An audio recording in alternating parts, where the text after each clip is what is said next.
주간의 시장의 흐름 대표님은 어떻게 보셨나요? 네, 이번 주는 워낙에 월화수 딱 3일밖에 없었던 네. 시장이라서 사실 많은 이야기를 하기는 좀 그렇지만 우리가 이렇게 휴장에 들어가면서 미국 시장이 어떻게 마감될 것인가 사실 굉장히 궁금했거든요. 네. 근데 미국 증시요.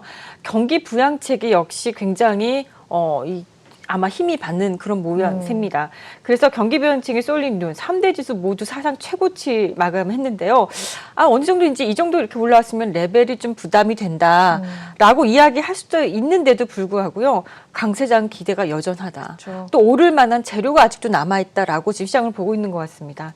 그런 가운데 우리 시장은 조금 미국에 비해서는 많이 약하게 끝나긴 했습니다. 코스피가 3,100.58 정도, 코스닥이 964.31 정도 끝났는데요. 코스피하고 코스닥이요. 지금 이제 제가 이렇게 차트 모양새를 이렇게 보면은요, 이 차트는요, 솔직히 위로 굉장히 강하게 나와도 할 말이 없는 그런 차트예요. 그러니까 잘하면 우리도 이번에 디커플링에서 벗어나서 이제 커플링으로 월요일부터 뭔가 좀 상승세가 나올 수 있지 않을까 생각이 들고요. 고객 리터금 부분에서는요, 약간 좀 부담되는 레벨이 있어서 좀 체크가 됩니다. 65.48조 원으로 끝났는데, 지난 최고점이 74.4조 원인 것을 비교하면 꽤 많은 돈이 나갔죠. 이거는 이제 외국인들의 자금이 매도가 많이 나갔다라고 볼 수가 있습니다. 그런데 신용융자는 21.63조 원이 최고치인데 역시 지금 21.63조 원이요. 그러니까 고객 예탁금은 많이 줄어든 상태에서 신용융자는요 지금 최고치예요. 네. 그렇다면은 우리 시장이 좀 잘 못 간다 혹시 잘 못 간다 한다면 발목을 잡고 있는 것은 이 신용융자가 아닐까. 너무 이제 많아진 신용융자가 부담이 되지 않을까 생각이 듭니다. 원달러 환율이 1,107원 정도인데요.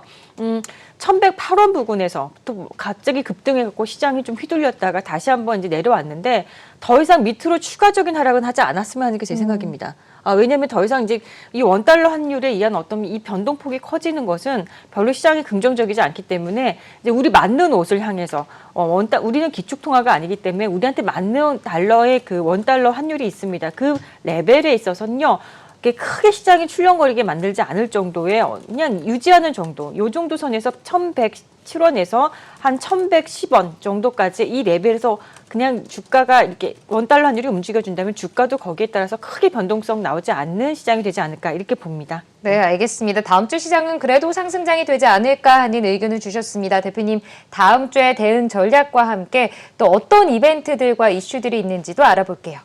네, 우리는 이제 휴일이 끝났습니다. 네. 그런데 이제 아직도 휴일을 멈추지 않고 있는 이제 나라들도 있습니다. 한번 보겠습니다. 당장 2월 15일 월요일부터요. 홍콩, 중국, 대만, 미국까지 휴장을 하는데요. 중국은 이제 월요일부터 3일간 휴장을 하고요. 대만은 2일간입니다. 홍콩은 재개를 할 거고요. 미국은 대통령 데이인가 해가지고 하루 정도 휴장하는 것으로 알고 있습니다. 자, 2월 15일 월요일 날이요. 계속 실적 시즌은 이제 마무리돼가는 주간이에요. 그래서 실적 시즌 발표가 있는데요. 제주항공, 지역 난방공사, 롯데손해보험, 강원랜드 등이 실적 발표를 앞두고 있습니다. 그리고 이제 공모청약이 있는데요. 제가 이렇게 과거 한 몇 개월 전에, 수개월 전에는 공모청약과 신규 상장주를 해가지고 제약바이오 종목들 진짜 시장이 많이 맞아요. 들어왔던 거 소개해드렸거든요. 네. 근데 요즘에 들어오는 새로 신규로 들어온 종목들 보면 제약바이오보다는요. 여러분들 보시는 약간 4차 산업 IT 기반한 회사들이 굉장히 많이 들어온다는 걸 알고 계실 겁니다. 특히 빅데이터, 로봇 관련 이런 종목들이 상당히 많이 되는데요. 이번에 공모청약으로 들어온 종목도 역시 C랩이라는 회사인데요.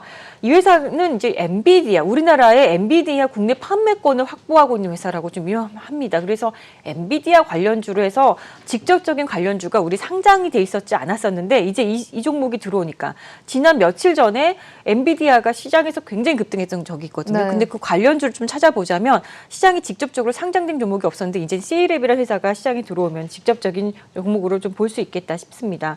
빅데이터 기반 기술과 AI 솔루션으로 대용량 영상 데이터를요 초고속으로 분석할 수 있는 플랫폼 회사입니다. 그러다 보니까 관련주로는 모바일 솔루션 및 인공지능, 클라우딩 관련주까지 해서 다 아우를 수 있는 종목이라고 생각하고요. 결국에는 4차 산업에서는 없어서는 안 되는 어떤 기술력을 갖고 있는 회사라고 보시면 되겠습니다. 또 공모청약이 또 있는데요. 유일 에너테크라는 회사고요. 이 회사 역시도 지금 핫한 모빌리티 분야에서 가장 핫한 미래차, 2차 전지라든지 수소차라든지 또 에너지 저장 시스템, ESS 이쪽 관련된 어떤 조립 공정의 설비 및 제조를 하는 회사입니다. 관련주를 꼽자면 그래서 다 관련돼 있어요. 2차 전지, 뭐 전기차도 관련돼 있고 수소차도 관련돼 있고 네. 또 ESS, 에너지 저장 시스템까지도 관련돼 있는 종목이라고 보시고 관련주로는 뭐 OCI, 효성중공업, 세방전지, 뭐 작은 종목으로는 파워넷 등이 있는데요. 그래서 그랬을까요? OCI라는 종목이 지난 수요일에 끝났던 굉장히 강하게 끝났던 모습을 우리가 볼 수 있었습니다. 공모청약이 월요일에 또 있는데요. 오로스 테크놀로지라는 회사입니다. 반도체 전공정, 뭐 후공정, 전공정 이렇게 우리 크게 나누는데 그 중에서 전공정 안에서도요. 노광공정 장비 반도체 웨이퍼의 MI 장비를 제조를 주력으로 하는 회사라고 알고 있습니다. 그래서 직접적인 관련주로 시장에 좀 꼽아보자면 FST가 이쪽에 가장 강자로 알고 있습니다. 그래서 FST 또는 이제 전반적으로 반도체 장비 종목들이 한번 또 물꼬를 탈지 않을까라는 생각이 들고요. 신규 상장 종목도 있어서 화요일 날 소개를 해드리면요. P&H테크라는 회사인데 지난 시간에는 제가 공모청약으로 소개를 해드렸던 기억이 납니다. OLED 소재 합성에 필요한 촉매, 원료 제조업을 하는 회사인데요.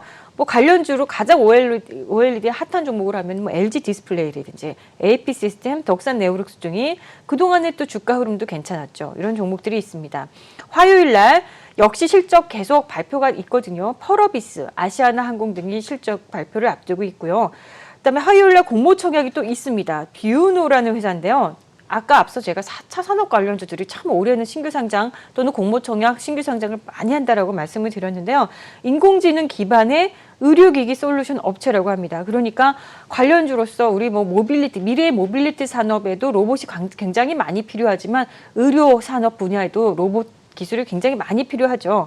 그래서 로보스타나 로보티즈, 뭐 알체라 이런 종목들이요. 이쪽에 좀 속하는 종목이라고 볼 수 있겠다 생각이 듭니다.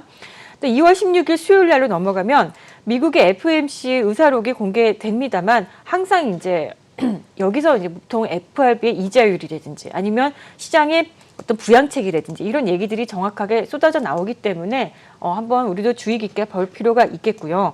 수요일 날 미국의 1월 생산자 물가 지수 발표가 있겠습니다. 뭐 체크 포인트로는요. 이 지수 역시도 인플레이션의 대표적인 지표를 알고 있습니다. 그래서 FRB 금리 결정에 굉장히 지대한 영향을 주기 때문에 열심히 한번 보셔야 된다 생각이 들고요. 1월에 소비 판매, 미국의 1월 소비 판매 또 발표가 되는데요. 미국의 소비 경기 및 경기 전반을 설명할 수 있는 지표라고 보면 됩니다. 2월 16일 미국의 1월 산업 생산 역시도 발표가 되는데요. 체크 포인트는 경기 순환의 위치를 나타내는 경기 선행 지표이기 때문에 수요일에 발표되는 요 네 가지 지표가요. 상당히 이제 앞으로의 시장을 좀 미리 볼 수 있는 좋은 어떤 지표라고 볼 수 있으니까 한번 보시기 바라겠습니다. 수요일날 역시나 이제 우리 시장의 실적도 발표가 있습니다. 신세계, 경동도시가스, 한국콜마 등이 지금 실적 발표를 앞두고 있고요. 수요일날에는요. 일본도 이제 코로나19 파이자 백신 접종이 이제 시작된다고 합니다. 사실 일본이란 나라가 이 접종 관련해서 지금 이제 시작을 할 텐데 코로나19로 굉장히 고통을 많이 겪었던 나라 중에 하나거든요. 좀 이렇게 접종이 이제 시작이 돼가지고 점점 코로나가 이제 종식으로 가는 어떤 이 단계, 초입 단계에 있었으면 좋겠다라는 생각이 들거든요. 관련주로는 뭐 코로나19 진단 치료제라든지 뭐 백신 관련주가 꼽겠습니다. 17일 날 역시 이제 수요일 날인데요. NCT 127 일본 앨범 발매 예정이라고 하는데 사실 이 그룹은 저는 이 그룹을 잘 알지는 못하는데 상당히 인기가 있는 그룹이라고 해요. 맞아요. 맞습니까? 네. 또 특히 일본 시장에서 굉장히 인기가 많은 회사라고 합니다. 뭐 소속사는 SM입니다. SM 엔터를 비롯해가지고 그래서 이쪽 관련 엔터테인먼트 또는 음반 콘텐츠 회사들도 요 관련해서 한번 모멘텀 탈 수도 있을까 저도 한번 보겠습니다. 목요일 날로 넘어가겠습니다. 2월 18일 실적 발표가 있는데요. 한화솔루션, K탑 리츠 등이 실적을 앞두고 있고요. 2월 18일 목요일 날 공모청약이 있는데 IBKS 스펙 15라는 종목이 이제 들어오게 됩니다. 청약을 통해서. 자, 2월 19일 금요일 날로 넘어가겠습니다. 미국의 1월 기존 주택 판매 지표가 발표가 되는데요. 주택 지표 안에서는요, 이제 기존 주택 판매이기 때문에 선행 지표를 사용을 하거든요. 그래서 미국의 어떤 경기 전반을 설명할 수 있는 좋은 지표를 그러니까 한번 보실 필요가 있겠고요. 우리도 옵션 만기일이 지난주에 끝났어요. 그런데 미국도 옵션 만기가 있습니다. 그래서 금요일 날 옵션 만기일이 미국에 있다는 거 알아두시면 좋을 것 같고요. 2월 19일 날 금요일 날 이거 아십니까? 코로나19 방역을 위한 시설 출입 개인 안심번호 발급이 되는데 이게 뭐냐면 솔직히 이제 음식점을 갔을 때 제가 수기로 이렇게 자기 본인의 번호, 이름과 번호를 적잖아요. 근데 이게 네. 어떻게 보면 개인정보에 좀 위배가 될 수 있는 그렇죠. 사항이잖아요. 약간 좀 그런데 어떤 상황이 되냐면 이제 안심번호라는 거에서 각자 번호가 하나 주민등록처럼 번호처럼, 이렇게 네. 주어지는 번호가 생긴다고 합니다. 그러니까 2월 19일부터는요, 직접 손으로 쓰는 수기, 전화번호로 손을 쓰는 거나 이런 거는 이제 폐기가 됩니다. 폐지가 되고요. 안심번호로 이제 각자 주어지는 안심번호를 기재하시면 되겠습니다. 2월 19일 금요일 날 방탄소년단의 그 BE 에센셜 에디션 판매가 있는데요. 방탄소년단 하면은요, 우리나라를 대표하는 정말 빅 아티스트라고 보시면 되죠. 그래서 관련주인 빅히트라든지 소속사인 빅히트, 또 넷마블, 디피시, 초록뱀, 키이스트 이런 종목들은 항상 같이 움직이게 돼 있거든요. 이런 종목들도 한번 보실 필요가 있지 않을까. 여기까지 다음 주 스케줄을 좀 설명드렸습니다.